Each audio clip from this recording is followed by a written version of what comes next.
What drew me to plasma? Just the ability to create light, but what keeps me in that process is learning more.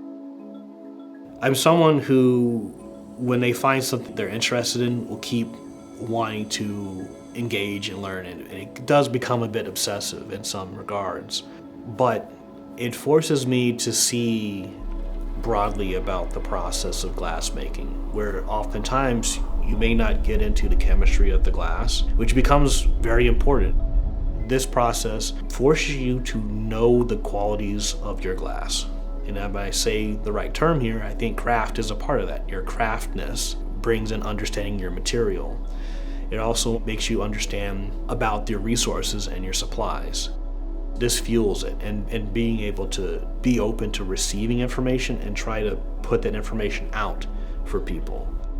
People tell me it has value, and so I keep doing it. And if someone tells you it doesn't have value, well, I know it already has value, so I'll keep working at it.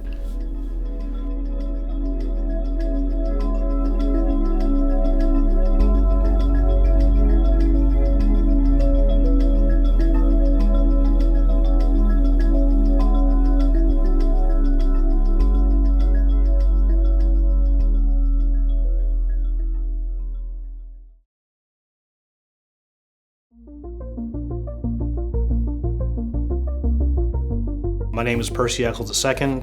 I'm an independent contractor working at the Pittsburgh Glass Center, but I consider myself an artist, educator, and alchemist. Overall, it's been great. This has been the longest residency I've ever had. I came in here with a plan, and I accomplished most of that plan. I learned there's sort of a limit at what you can do within 5 weeks, but I got a lot done. It was very successful despite a couple failures, but failures are expected, Well, here at the studio at the Corning Museum, I made sure to check out what we had available at the museum itself. So there was a couple pieces I was looking into. I was particularly interested in Paul Side's work. He's one of the early pioneers of American glass studio movement, and he was one of the first few people sort of really recognized for taking neon and pulling it into blown glass. But I also made sure to get into the library because I needed to do some research on neon and scientific glass. And they have an amazing collection of all these magazines and scientific journals. And I'm not done using it yet, so I'm going to come back and check out it for a next visit, maybe check out another residency. So those have been really the big helps in terms of non-direct studio, but just is going to help me in the future of my work and to the people interested in neon and plasma.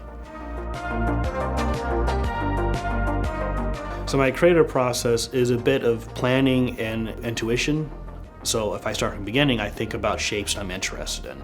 I think about, since I'm working in plasma, I want to form an interior. So I try to do a few drawings to give me a sense of a form, and I start practicing those forms. Primarily, I'm hot shot focused, so furnace blown glass. And the techniques I use are, for lack of better description, are simple, but they require you to understand working with glass. So that is creating stuff cups and layering colors, where you need to be able to distribute that color very evenly on the bubble and be able to expand it at an even amount of thickness. And then going and creating grawls that I take these blanks that have layered color into the cold shop, and I go to engrave it. So I'm carving into that surface, revealing the second color underneath the top, and then I go back to the hot shop and continue to build on that form.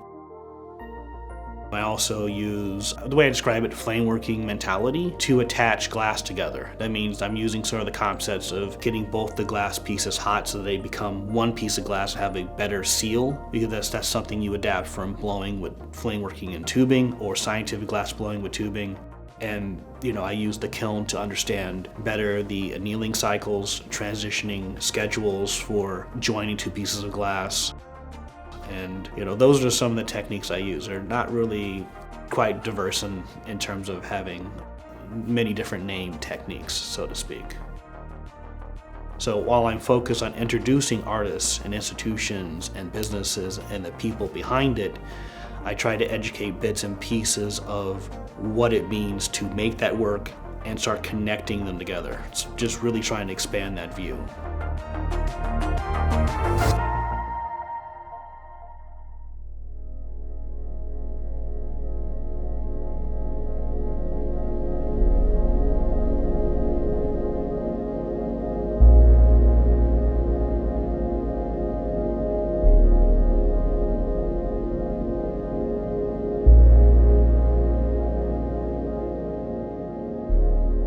So what makes me passionate about light as a medium? It reveals things. Yeah. There's not really an extra explanation beyond that, but it reveals things about the glass or about the person who makes it or the person who views it. I think with light, for humans and people, it's what allowed us to keep doing things throughout the day and into the night. And it reveals the ability to do all sorts of things. It gives us more time. And in some ways, it's not too different from our sort of interest in sitting around a fire, right? Or just watching a light. And what difference is watching that fire than sitting in front of the TV a little bit?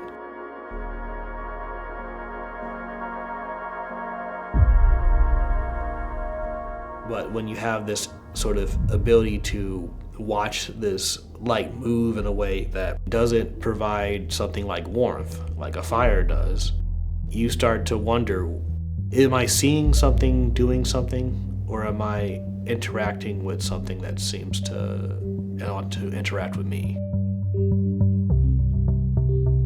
So the Venn diagram for elements of plasma was created to kind of give shape to all the different bits and bobs and pieces that go into the practice of making a plasma lamp or a plasma light sculpture. And the best way I felt I could describe the different sort of disciplines of the practice is to use vessel crafting, alchemy, and technology. And the way I describe that is that your vessel crafting is how you are shaping the glass material, your ability to shape the glass material and the facilities that provide that access. Your alchemy is understanding the gas mixtures and how to mix them. And then your technology is the equipment that combines both the usage of the glass vessel and the gases and maintaining it and the facilities thereof. And if you get a chance to look at that diagram, there's overlaps. There's an intentional placement of different terms in those overlaps. Let's say you're looking at your vessel crafting, and we say, oh, well, one of the intersecting elements is color. So if you make a glass object and you choose to make it blue, well, it's going to determine whether or not, what type of gases you mix together to have that light come through that blue glass. And if you choose to either use phosphors, which help emit a different light color from the expression of light that comes from the gases, it will tie you into using a certain set of gases to get that UV emission to light up that phosphor that then transmits itself through the clear glass, or if you choose to use colored glass. And this illustration, again, helps you understand that the process of making a plasma lamp and the practice requires a healthy respect for all parts of the practice. It doesn't ask you to be the master of all those things. It asks you to do better as you continue to work in your process and to trust those who are in the higher skill set of those to take on those tasks. If you don't have all of it, then you have to sort of collaborate in a manner to make that artwork come to life.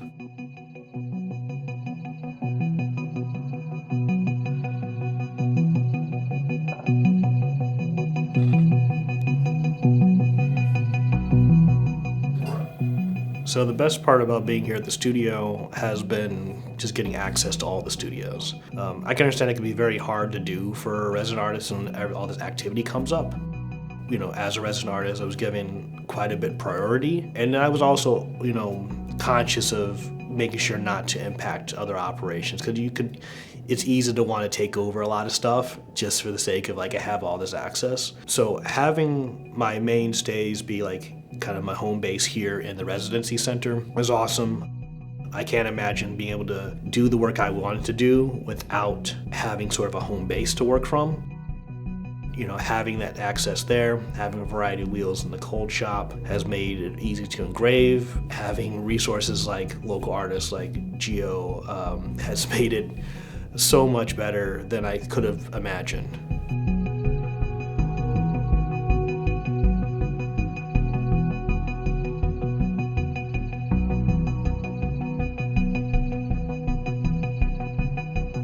I like to reveal as much as possible about the process behind the work. There's nothing I'm doing that's original to hide, and if it is original, it shouldn't be hidden, because if it gains momentum and someone else can do it, then I'm on the right track of making this very approachable. Because I think the question is going to help understand why I gave those previous answers is that, what is it that I consider myself in this time and space as an artist? And it has to highlight what this residency has given me. The time, the resources to work on my artwork, where otherwise, at this time, I do not have as much financial capability to do so. And only until recently has gained a little bit of momentum to make that happen. Because for the most part, I focused on being an independent contractor who is helping places like the Pittsburgh Glass Center create programming. And along the way, I make my artwork because that expresses what I've learned. That feeds into the teaching aspect too that I like to do. So that's where I am. The artist portion is the creator in this whole thing. It just sometimes just easier to tell people I'm an artist.